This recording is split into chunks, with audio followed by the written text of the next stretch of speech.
성경은 이스라엘 민족의 역사를 담아놓고 있습니다. 이스라엘이라는 그 민족은 실존하는 민족이죠.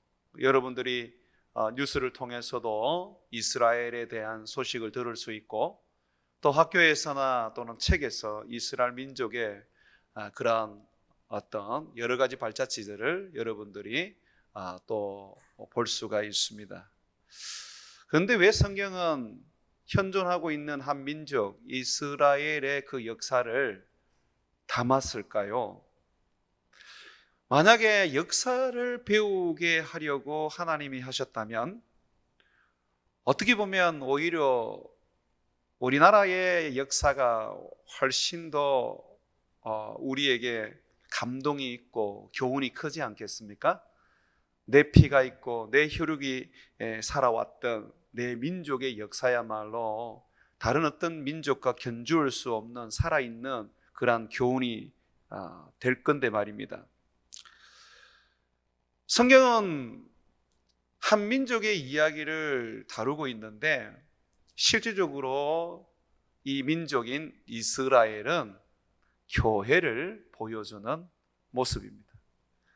그러니까 여러분들이 이제 성경을 읽을 때 이스라엘 민족에 대한 이야기, 이스라엘 왕들에 대한 그런 이야기를 읽고 배우는 것은 실질적으로 교회를 배우는 것이고, 그리고 여러분들의 존재와 여러분들의 하나님께서 세우신 그 자리가 무엇인지, 그 신분이 무엇인지를 배우는 것입니다. 이스라엘 민족은 교회입니다. 구약의 교회라고 그러죠. 스데반이 바로 이 부분에 대해서 가장 강하게 먼저 말씀해 주었어요.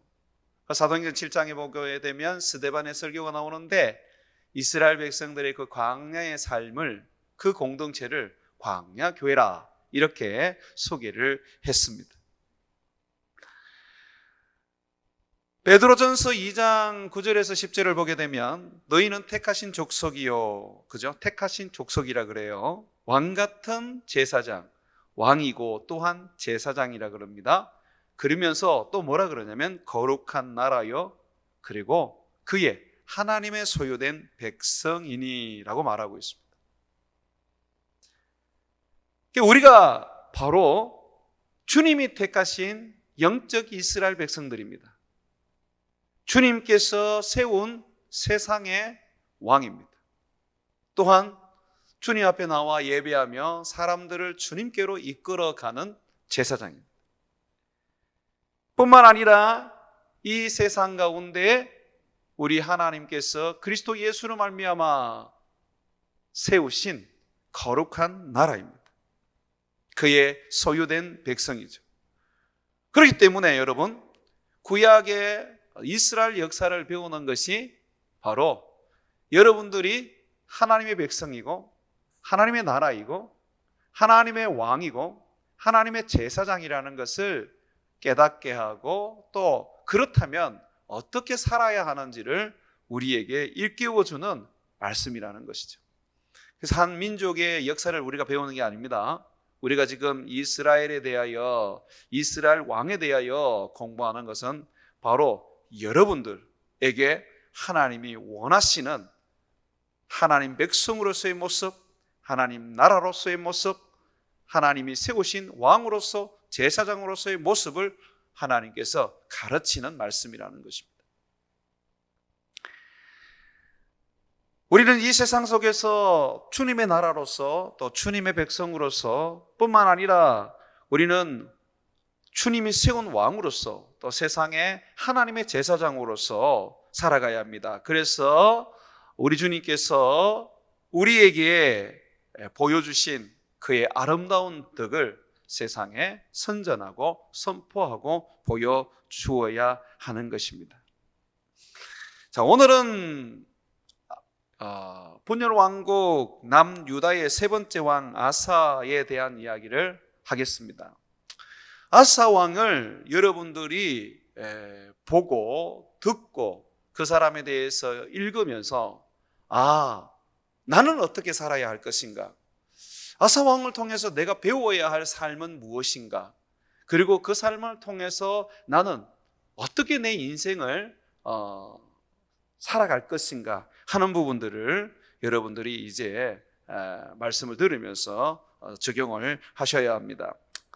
이 아사 왕은 분열 왕국 남유다의 세 번째 왕인데요. 그는 아주 독특한 특징을 하나 가지고 있습니다. 어떤 특징이 있느냐면 성경은 이 아사 왕을 어떤 인물로 소개하고 있느냐면 하나님을 찾는 사람. 그가 40년 동안 유다의 왕으로 41년, 만 40년이죠. 유다의 왕으로 그가 통치했는데 그는 이 40년 또는 이 41년 동안 항상 하나님을 찾았던 인물이었습니다. 그래서 성경은 아사에 대하여 이야기할 때 이 단어를 꼭 씁니다. 하나님을 찾았더라. 너희는 하나님을 찾아라. 하나님을 찾는 우리가, 이게 하나님을 찾는다는 단어를 굉장히 많이 사용하고 있어요. 7절 말씀 한번 보시죠. 아사가 일찍이 유다 사람에게 이르되, 이 아사가 지금 자기 백성 유다 백성들에게 말합니다. 그의 언어 속에 아주 독특한, 제가 소개했던 하나님을 찾는다라는 게 이 완전히 뭐라 그럴까요? 배겨져 있어요. 한번 보십시오.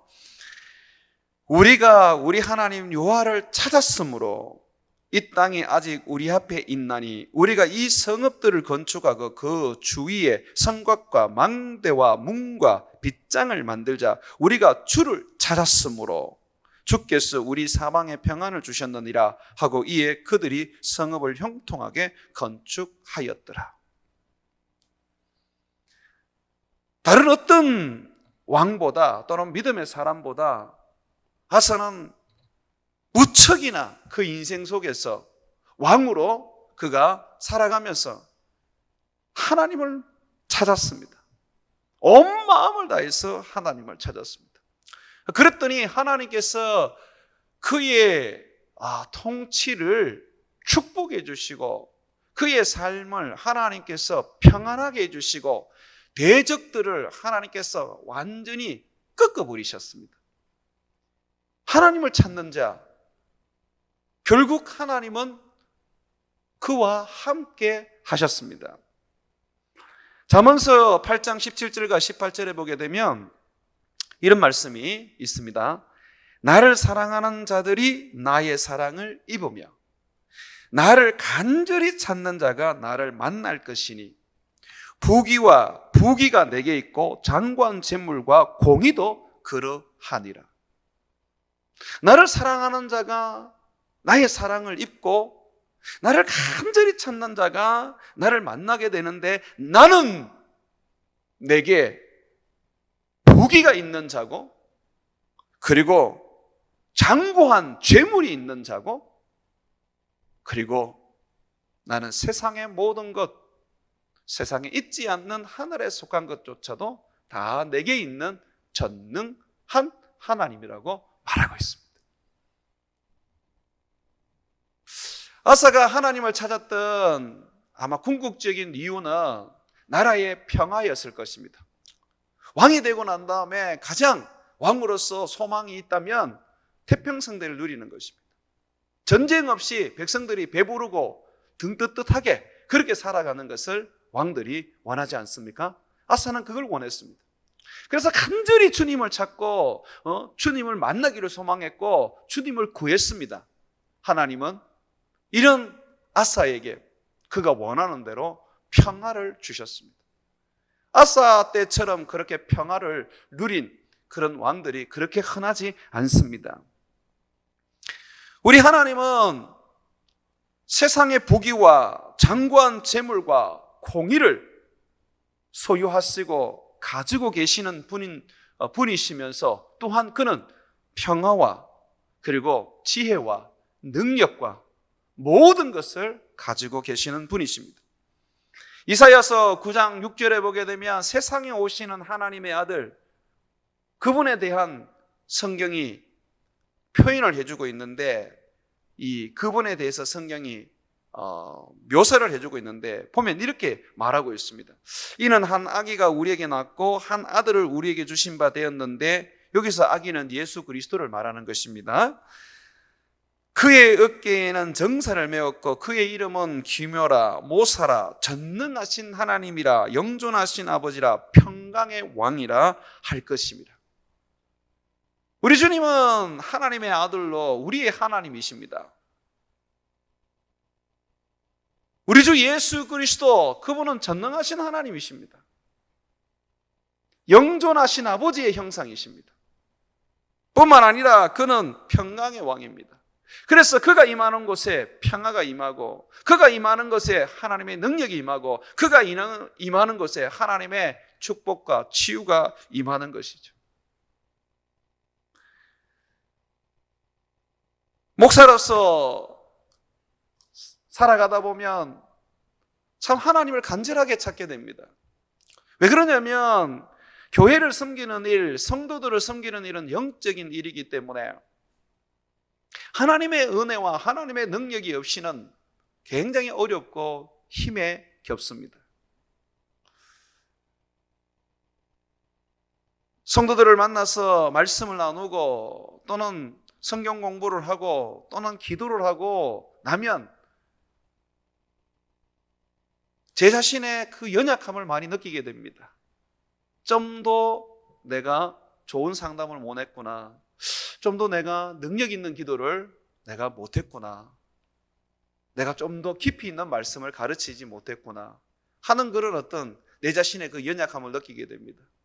그러다 보면 늘 하나님 앞에 밤낮으로 구하는 것이, 하나님 내게 능력 주십시오, 하나님 내게 은혜 주십시오, 주님 제가 성도들을 만나서 권면하고 그들을 위하여 기도할 때 하나님이 축복해 주십시오.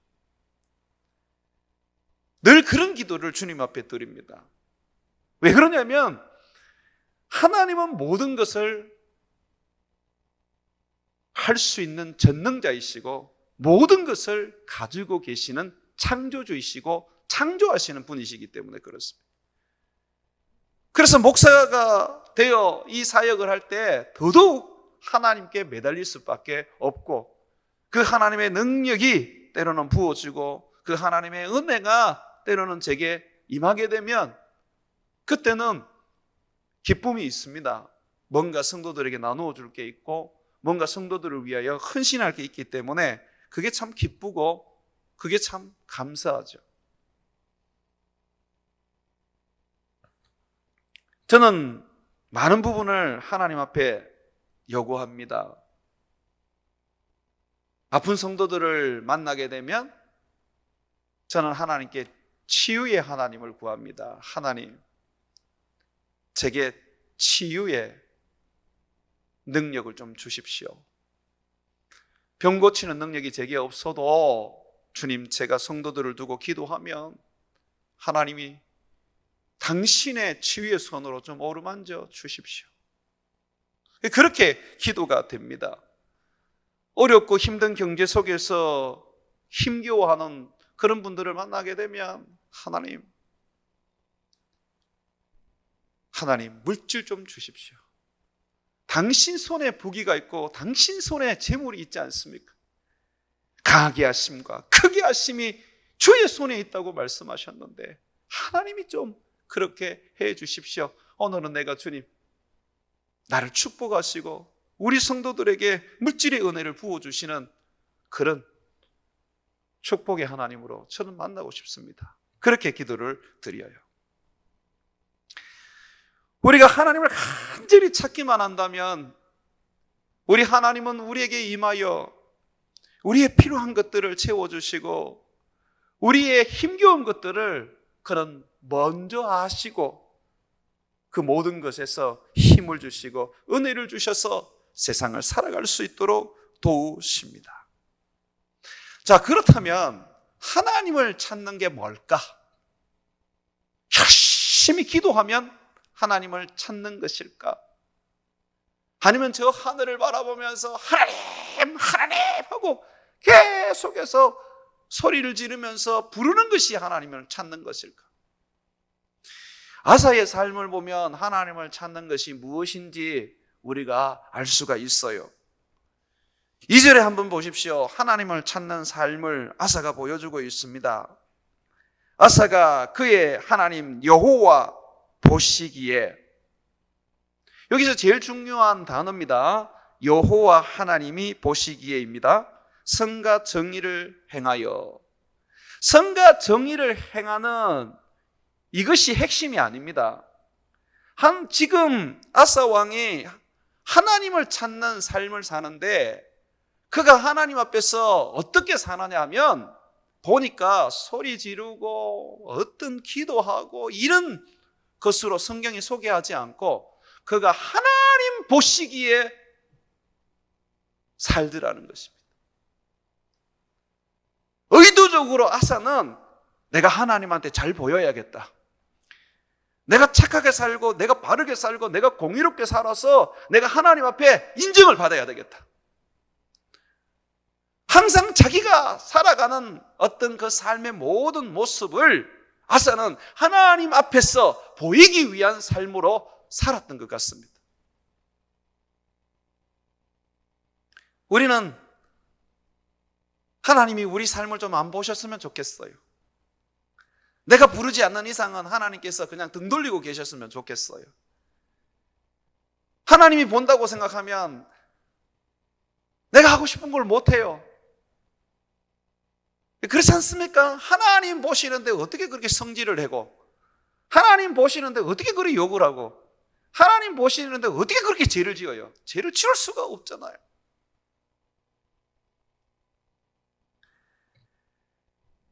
아사 왕은 그렇지 않았습니다. 의도적으로 하나님께서 자기를 보시는 그 삶을 살았습니다. 그래서 하나님 앞에서 그는 선을 행하고 정의를 행했습니다. 여러분, 이것이 좀 아사가 좀 얄팍한 그런 신앙처럼 여러분들에게 보여지십니까? 하나님께 보이려고 선을 행하고, 하나님께 보이려고 정의를 행하고, 하나님께 보이려고 살아가는 그 모습이 얄팍하게 보입니까? 저는 여러분들이 얄팍하게 살아셨으면 좋겠어요. 그게 얄팍하다고 느껴지신다면. 하나님 앞에 잘 보여서 하나님이 나를 주목해서 내가 그렇게 하나님의 눈에 들 수만 있다면 나는 뭐든지 할 수가 있겠어요. 내가 사람을 좋게 하겠습니까? 아니면 하나님을 좋게 하겠습니까? 바울은 하나님을 좋게 해야 된다고 말하고 있습니다. 베드로와 그의 제자들이 복음을 전할 때에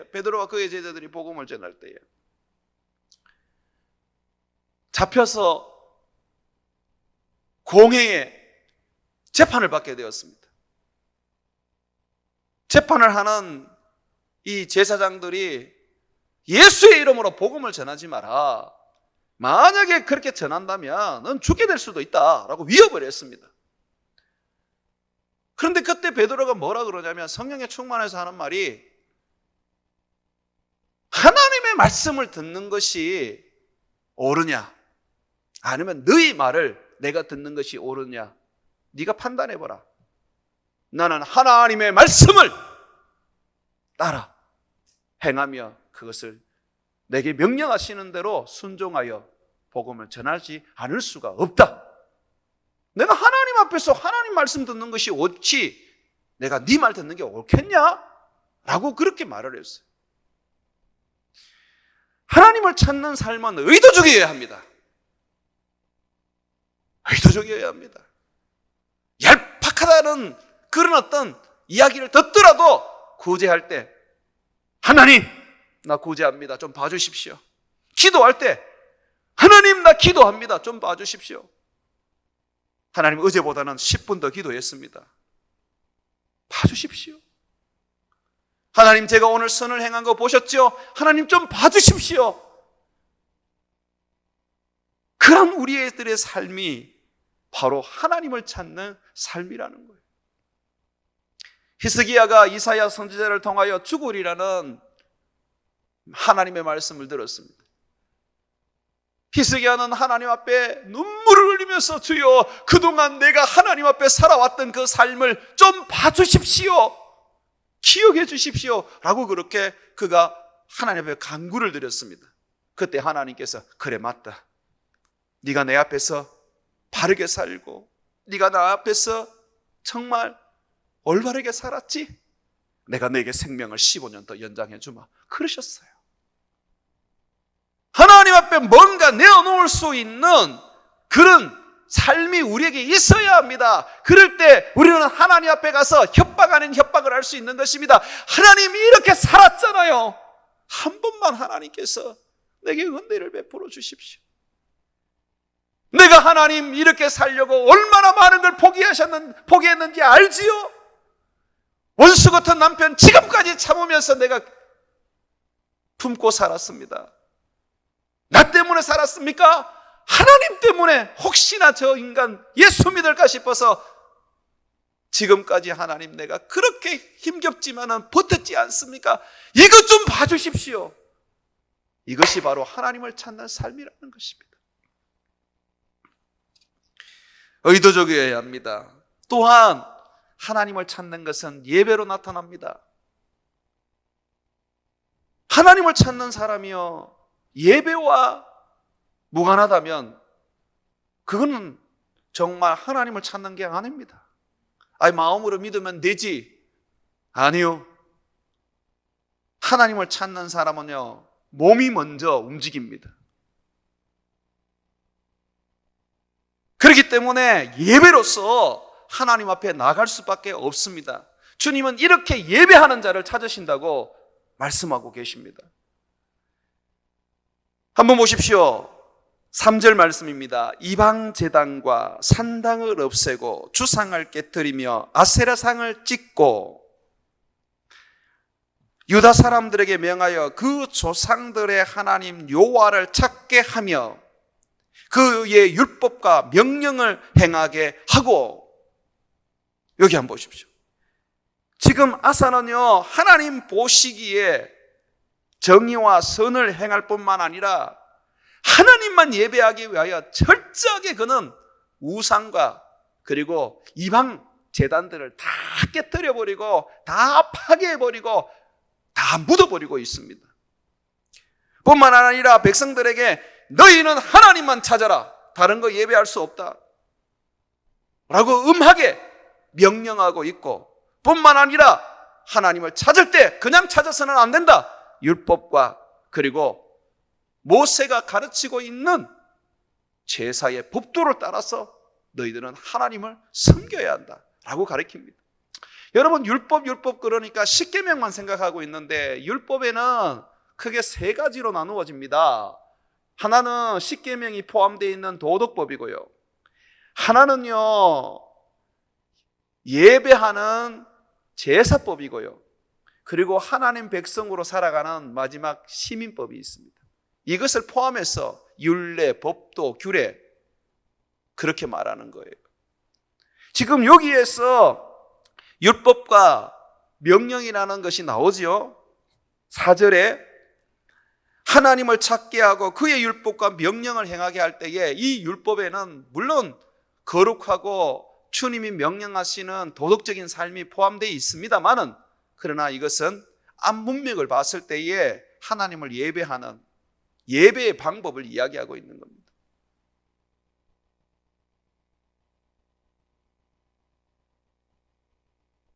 오직 하나님만 예배하는 거예요. 그 하나님을 기쁘게 하고 그 하나님을 영화롭게 하기 위해서 마음을 다하고 성품을 다하고 힘을 다해서 하나님을 예배하는, 하나님을 사랑한다 뭐로 증명하시겠습니까? 예배가 없이 무엇으로 하나님을 사랑한다고 말할 수 있겠어요? 내 몸 편할 때, 내 몸 건강할 때에, 내가 시간 날 때에 예배 드리는 거, 그거 누구나 다 할 수 있습니다. 이 코로나 바이러스 사태 속에서 하나님을 찾고 하나님을 예배하고 교회에 오든 교회에 오지 못해도 온라인을 통해서 하나님께 예배하고자 애쓰고 힘쓰는 그의 삶이요, 하나님을 찾는 삶입니다.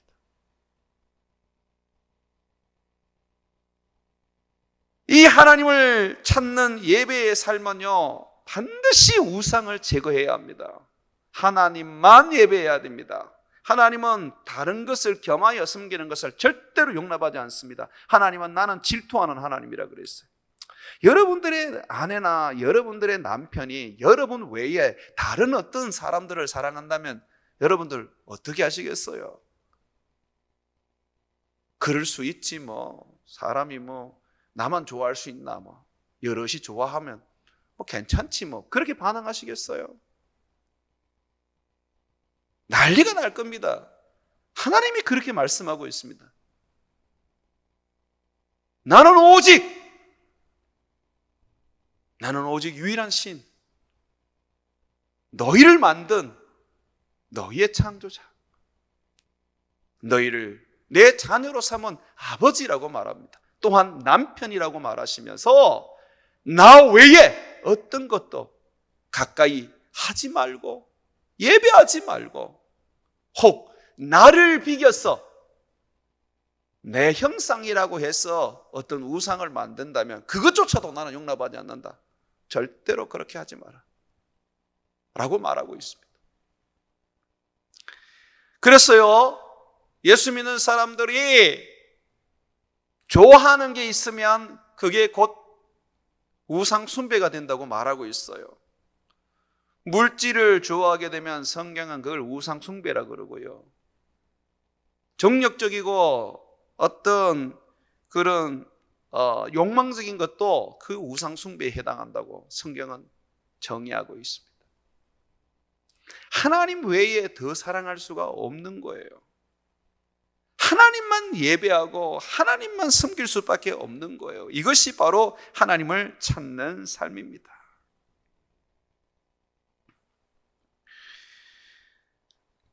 하나님을 찾는 사람은요, 갈수록 그 예배가 깊어지고, 그리고 하나님만 예배하기 위해서 자기의 다른 어떤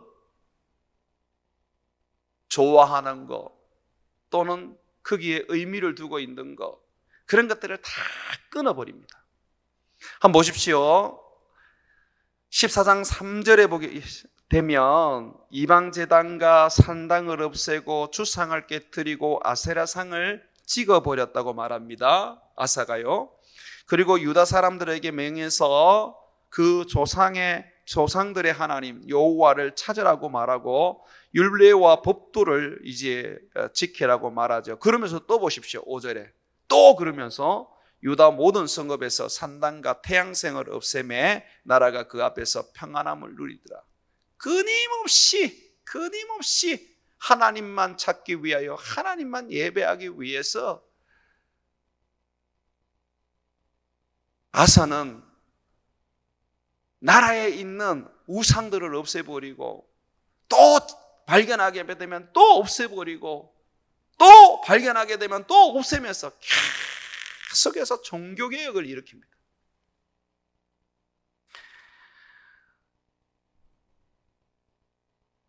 예배에 있어서 우리가 우상을 만들어 섬기지는 않지만 하나님 외에 다른 어떤 신을 숭배하지는 않지만 우리에게 좀 문제가 되는 우상과 같은 것들이 있습니다. 그것이 뭐냐면 전통과 그리고 목사를 숭배하는 겁니다. 특별히 하나 더 붙인다면 은사자들을 숭배하는 겁니다. 목사나 은사자들은 그저 하나님의 종이고 주의 복음을 전하기 위하여 주어진 것에 불과합니다. 제가 오래전에 잘 알고 있는 권사님 한 분이 지금은 돌아가셨는데 그 권사님 한 분이 이제 무당으로 계시다가 예수님을 믿고 그분이 이제 주님을 섬기는 분들이 됐어요. 섬기는 분이 됐어요. 영이 열려 있다 보니까 빠르게 성령을 체험하고 은사를 가지셨어요. 예언도 하시고 방언도 하시고 뭐 통역도 하시고 그러셨어요. 제가 아마 그때 군대를 갔다 왔을 거예요. 군대를 갔다 왔을 때 그 권사님을 이제 제가 친분이 있어서 인사한다고 이제 갔었는데 마침 가보니까 거기에 몇몇 여집사님들이 모여 있더라고요. 아마 그 여집사님들은 이제 그 권사님으로부터 어떤 예언도 듣고 어떤 기도도 받고 그러셨던 것 같아요. 한 여집사님이 막 수다스럽게 얘기를 하는 거예요. 아, 권사님 기도해 주셔서 뭐 이렇게 되고 이렇게 됐어요. 너무너무 고마워요. 그랬어요. 그랬더니 권사님이 딱 하는 말이, 그래, 내가 그렇게 해줬는데 그냥 왔나? 쇠고기라도 하나 사가오지. 아, 그랬더니 그 여집사가, 오늘은 내가 생각도 못했네. 내가 다음에 쇠고기보다 더 맛있는 거 사가올게. 근데 저는 그때 그 이야기를 들으면서 저분의 영이 지금 문제가 있구나. 성경은 뭐라고 말합니까? 너희가 거저 받았으니 거저 주라고 말합니다. 내가 한 것이 아니라 누가 했습니까? 하나님의 성령이 나를 통하여 하셨습니다. 영광을 받으려면 하나님께서 영광을 받으셔야지. 은사 사역에 가장 조심해야 하는 부분, 또 목사로서의 사역에 가장 조심해야 하는 부분이 바로 이 부분입니다. 내가 헌신했는데, 내가 교회를 세웠는데, 내가 병을 고쳤는데, 내라는 것이 등장하기 시작합니다. 그게 지금 영이 잘못된 거예요. 목사로 살아가면서 하나님 앞에 더욱 두려워하고, 더욱 내가 하나님 앞에서 혹시나 내가 교만하여 영광을 가로채지 않을까, 그런 어떤 두려움을 가져야 하는 것입니다.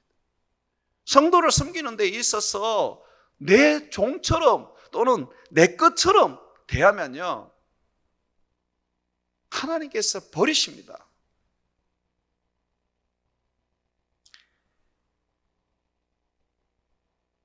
또한 이 전통이라는 거 있지 않습니까? 종교개혁을 해야 되는 우리가 아사처럼 끊임없이 우상들이 발견되었을 때에 끊임없이 하나님 외에 뭔가 우리들을 이끌어가는 것이 존재했을 때 제거해야 되거든요. 교회도 그래야 됩니다. 우리는 개혁교회라고 말합니다. 종교개혁의 후손이라고 말합니다. 왜 그렇게 말하냐면, 교회 안에 우리가 어떤 전통이 이 어떤 문화나 세월 속에서 만들어질 수가 있습니다. 그러나 그것이 성경이 가르치지 않을 때는 그걸 깨닫는 사람은 적극적으로 그걸 제거해버려야 돼요. 우리 교회가 그래야 됩니다. 성경이 뭐라고 말하느냐, 이게 중요한데, 그거는 없이 교회들 이렇게 하지 않습니까? 한국 교회들 이렇게 하지 않습니까? 이건 내려온 전통인데 이거 이렇게 해야지요 라고 말합니다. 그게 여러분 우상 숭배입니다. 죄송합니다만, 물론 성경이 말하고 있는 좋은 전통은 지켜야 합니다. 그러나 그건 전통이 아닙니다. 성경입니다.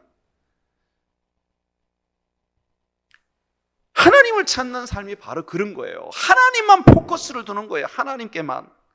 그래서 하나님 앞에서 하나님 보시는 삶을 살고, 하나님 앞에 예배하기 위해서 전통도 버릴 줄 알아야 되고, 목사도 버릴 줄 알아야 되고, 은사도 때로는요 버릴 줄 알아야 돼요. 그런데 보면 하나님보다 은사를 더 좋아하니까 버릴 수가 있나?